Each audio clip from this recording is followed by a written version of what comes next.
So my father-in-law, the same man that I've tried to give so many opportunities with to like me, he hates me. He hates my guts, and it's all because I can't have a baby. He thinks that his son deserves a wife that can have a baby and continue the family name. Well, long story short, he got sick, my father-in-law, and he had to move into our house. I was completely against it, but I decided to let it happen anyways, and you won't believe, after just 1 week of being at my house, what this man did. What do you do when a family member is driving you insane, but you can't kick them out because you just made the decision to let them in a month ago? I ask because that's what I'm going through because of my father-in-law. And there's nothing I regret more than the decision I myself made to let him stay with us.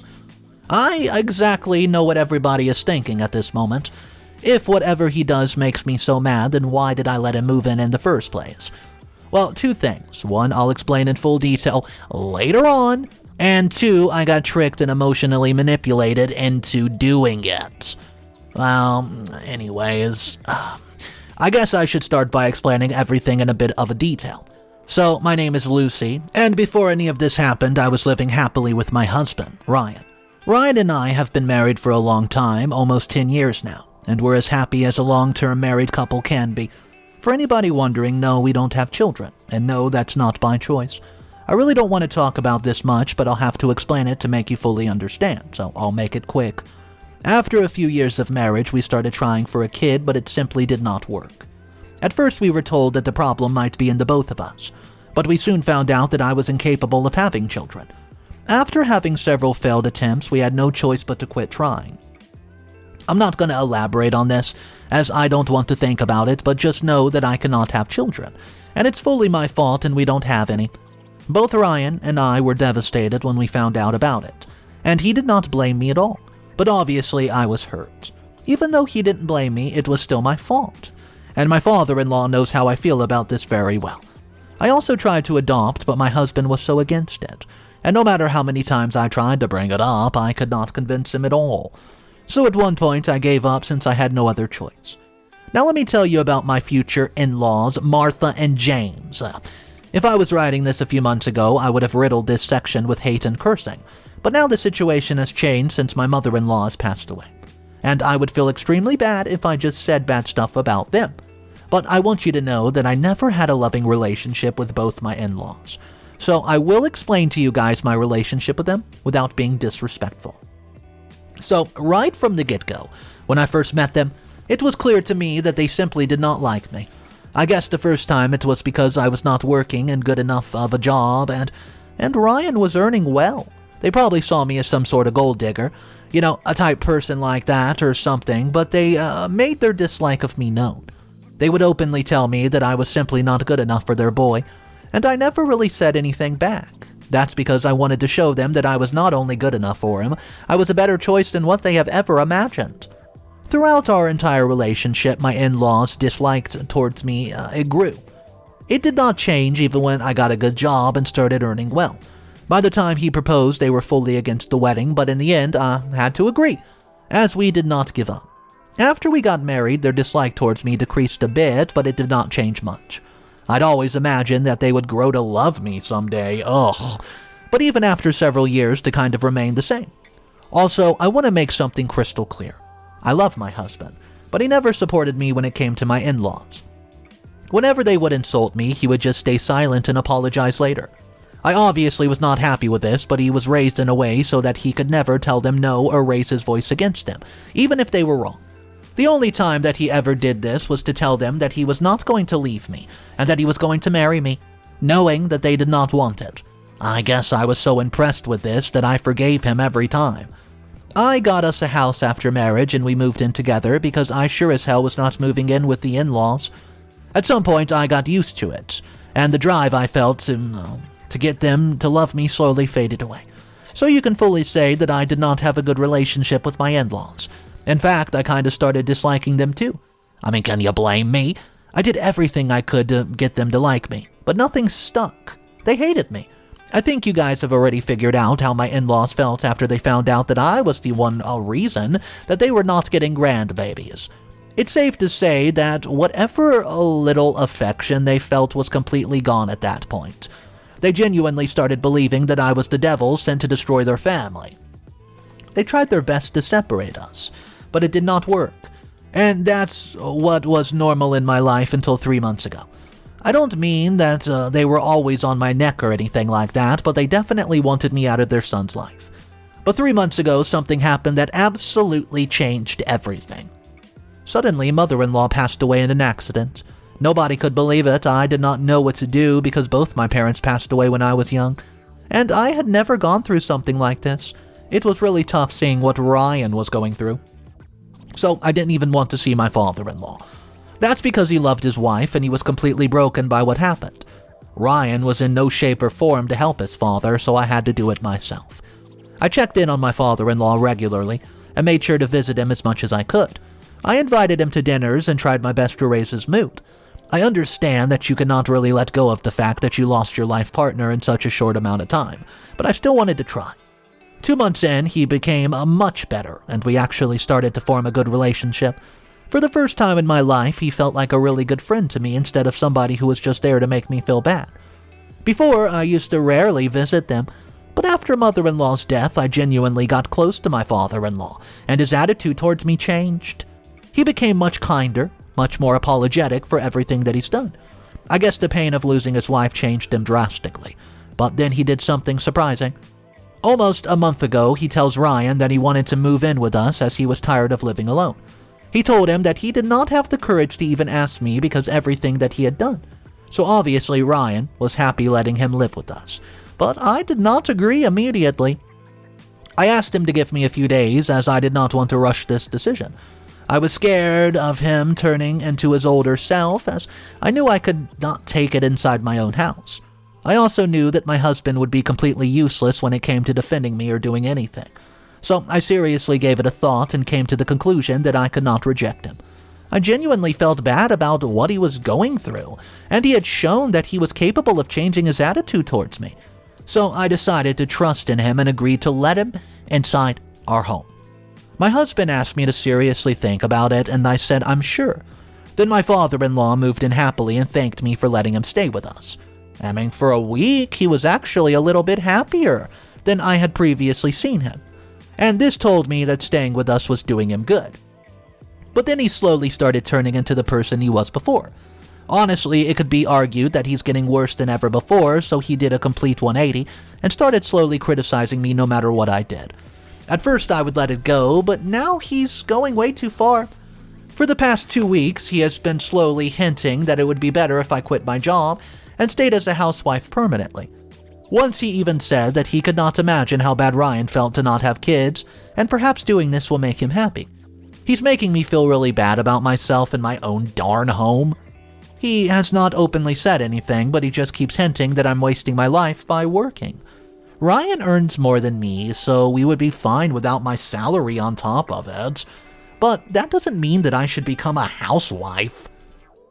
It's not gotten to the point where I get mad and cause a fight between us, as doing that is only going to make me look bad. I know he is grieving, but should I just take this? And I could not even kick him out because I just let him in. I've also not told Ryan any of this because I don't want him to think bad of his dad, and I don't want him to think bad of me. Plus, even if he is on my side, it's not like he's going to do anything. So that's why I've come here to ask you guys. What the hell do I do now? I don't want to keep hearing this, and I don't want to fight either. Is there any way I can resolve this problem without regretting it later? Update number 1. Hey guys, it's been a month and the situation has gotten significantly worse. Before I tell you about my never-ending problems, let me first tell you about something good. By that, I mean you guys. Reading your replies made me really happy. I want to say thank you for your advice and support. So, about a week after my last post, I decided to wait and see for a few weeks, but it slowly started to become unbearable. He would constantly remind me of my inability to give birth, and that I did not earn half as much as my husband. Every time I had to force myself not to scream at him and throw him out. I kept my cool for about a week, but after that I knew that I had to do something about it. I then decided that I had enough and spoke with Ryan about it. As most of you also recommended, I talked to my husband. I didn't want to tell him anything, but I was left with really no choice, and I didn't want to argue with my father-in-law. So I told him everything, and guess what his reply was? He said that father-in-law did not mean to sound like I was making him. He was probably just looking out for the family, and he seriously told me that the only thing that was negative about his statement was the way I interpreted it. He said that father-in-law does not blame me for anything, and just probably wants me to take care of his son more. And that's why he was suggesting it. Plus, he said that he was only hinting at it, so he was being respectful too. I seriously could not believe what I was hearing from him. I mean, come on. I knew that he would not help me, but I did not expect him to deny me this much. But anyways, I was hurt. But when he asked me to just not listen to him for a little while, I could do nothing. I decided to let it go for some time and just observe what he did. Father-in-law continued subtly telling me that I was useless, and he even did it in front of Ryan, who said nothing. Still, I was taking everything silently until what happened yesterday. So my husband went on a 3-day company trip, and only me and my father-in-law were in the home. Normally, whenever I was in the house, Ryan was also there, so that was a big reason I did not fight back. But now that he was gone, it was getting harder and harder to keep my anger in check. And yesterday, I simply lost it. As I was already stressed from work, I asked my father-in-law to not test my patience today. And he tells me that he did not do anything bad, unlike me, who is trying to kill their bloodline. This got to me. I immediately lost it, and I told him that I've been holding back and that I regretted helping him and taking him in. I told him that he did not deserve to have a daughter-in-law like me, and that I should have asked Ryan to cut him off because he always made me miserable. I told him that after we had been through, I expected him to become a better person, but he was still the same awfulness. I told him that he deserved every bit of what he was going through, and I wished that I could throw him out of the house. As you can imagine, this made him very mad, and he ended up openly telling me what he believed. He told me that both he and his wife did not want me to be Ryan's partner, but settled because he did not give up. But they made the biggest mistake because I could not even fulfill one role that I had in life. That was to give birth. He told me that Ryan should have left me right then and said that a fruit tree that does not give fruit gets cut down. He said that I was a disgrace of a woman, and even when Ryan did me the favor of letting me stay with him, I still cannot be a good wife. He said that I should be grateful and should be taking care of his every need by being a good housewife. But instead, I was trying to work like I was going to achieve something, while I still bought things with his money. I was so hurt that I could not even respond. He said a few hurtful things and went out. I went to my room and cried myself to sleep, and I've not spoken to him today, and I'm waiting for my husband to come back so that I can throw him out of my house. Nobody has the right to talk to me like that. In a few hours, Ryan will come, and I'll tell him everything. I'll let you guys know exactly what happens. Update number 2. Hey guys, it's been a few weeks, and you're not going to believe what happened after my last update. I literally could not believe it myself. I cried myself to sleep for about a week before accepting the truth. Let me explain what happened. After Ryan came back that day, I told him everything that happened between me and his dad. For anybody wondering, his father did not get him to before and had gone out to see his friend or something. I was the first one to tell him what happened, so obviously this meant that he would be mad at his dad, right? Well, no. His first was not to react when I told him everything that happened, and then apologized to me on his dad's behalf. I told him that I did not need an apology and actually wanted father-in-law out of the house, but he immediately says no. He tells me that we both got heated and said things we did not believe, and I told him that I was not falling for this. I told him once more that his father told me and how it made me feel. He almost seemed unbothered by what he had told me, which started making me suspicious.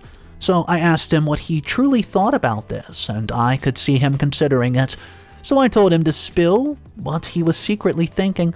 He kept saying he had no opinion on this, and when I kept pressuring him, he said that he agreed with his father. My world literally slowed down as I asked him to explain what he was saying. He told me that he really wanted a kid and was absolutely frustrated with the fact that I was the reason he couldn't have one. Also, he felt he was being punished for not listening to his parents and that his dad was right. Ryan also felt that since I did not make much anyways, it would be better if I stayed at home and did housework. It would make his life much easier and would help him concentrate on his work, which would let him earn even more. I felt that this was the world's worst prank, but it kept going. I asked him if he actually really thought all this, and he said that he was gathering the courage to tell me for months, and his father just helped him out. I genuinely could not believe everything that he said to me. My mind kept telling me that it could not be true, because this was not the person I'm married and in love with. Even his face looked like someone I did not recognize when he was telling me all this. I genuinely felt sick to my stomach. He said that in the end it was my choice to leave my job or not, but I was not going to make any difference in our finances. He said it would be better for us if I would stay at home. He added that that's the least I can do. Guys, believe it or not, the last line hurt me the most out of everything he said because he fully blamed me and resented me for not being able to give him a baby. As I already mentioned, I cried the whole week. And after I accepted what happened, I decided to do something. Actually, before that, father-in-law came into the house that day and was proud of his son. He actually took him out to celebrate after learning what he had said to me. I didn't speak to them for the last 2 weeks, and I spent the last week thinking about what I should do. After doing a lot of thinking, I came up with an answer.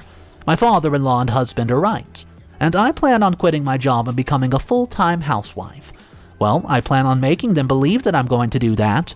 I've decided that I don't deserve a husband as cruel as him, and the person I fell in love with is just not there. Do you know that he never even once apologized to me after everything and just continued with his life? I deserve better than that, and he's going to learn it the hard way, and I'll let you guys know what happens in my next updates. Update number 3. Hey guys, it's me. This is going to be my final update as I've neatly wrapped things up. Well, not really neatly, but still. It's been 2 months since my final update, and this is what happened. A few days after my last update, I tell my husband that, and also my father-in-law, that I had done a lot of thinking and was ready to accept becoming a full-time housewife. I tell Ryan that he and father-in-law were right, and it was all my fault that we could not have children. And this was the least I could do for him. I also told him I did not enjoy working that much and would love to stay at home.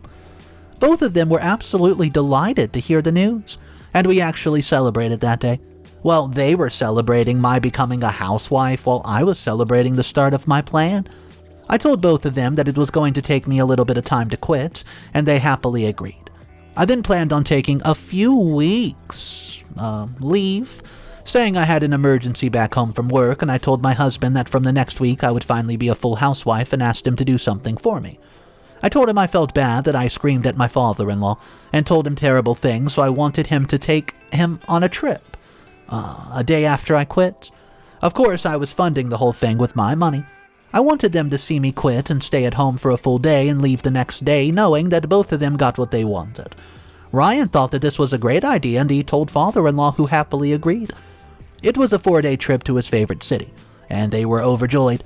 On Monday, I told the company about my emergency, and my friend and coworker David helped me get a few weeks off. When I came home, my father-in-law and husband were very happy, and they have even bought a cake for me, and it would be very sweet if I had any love left for them. The next day, they joyfully left, not knowing that nothing would be the same when they got back.